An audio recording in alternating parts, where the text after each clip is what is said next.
Erizoba tayari West ya Kawari na Mugongo aharbaje rwekanisa okubasa kubane kusia hentebe kanisa nko kuzemerire kana mnyamukuru witu yashira mwanyogu yashanga kutebe kanisa kuyo kugenda omisho obwe hari abantu barukora emirimo etari emwe nemwe erimo kusimura okutemura okuhinga hamwe n'ebindi.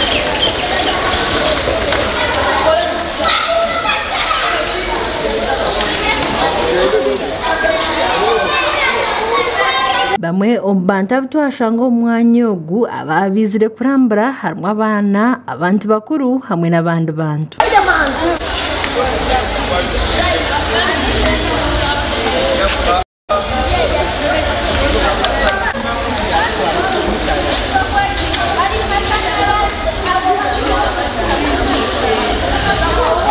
Wanyuma haba hari urukiko rwarutakwicuza mu banyamakuru uruhabarumu ba Bishop hamwe n'abandi bitu nabwanyuma tuagambaho no mugambirizi wa Church of Uganda kandi yatugambira ngo bwa hati nibaronda sente ziri kwingana biliyoni 2 kandi nibatekateka kuzihebwa government.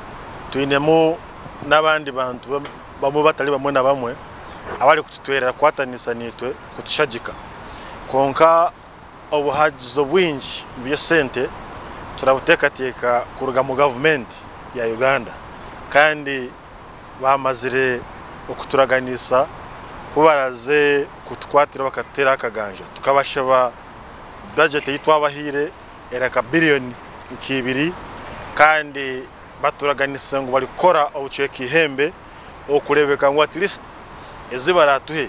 zatwatira okahango ogu yahenjeragira ngo bwa hati nibaza kuba bine ibintu byo mutano wagerageranisa no mwako guhwire okutancira habatebekanisa hamwe n'emyanya y'abantu barashabiremo kandi nibatekateka kufuna abantu binji okusingo mwako guhwire. So ebyeshongoro biraza kuba bitakashana nebyo mwako guhwire ekindi omubulizi wogu mwaka ni ishebaleberezo wahumwire we kanisa ya Uganda Right Reverend Henry Rook Orombi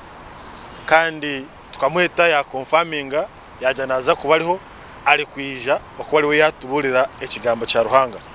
echo tukibire kiri cya butosha tukizire kuleta ababulize benjiri orwe runaku kurugomanga gaheru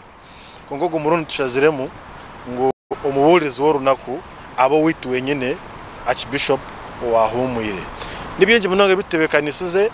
buri mwaka turongera kwega. Right Reverend Bishop Henry Rook Orombi ni wakuza kuburenjiri kandi mukuru wihanga ni wakuza kubari omjenyi mukuru ahizobere.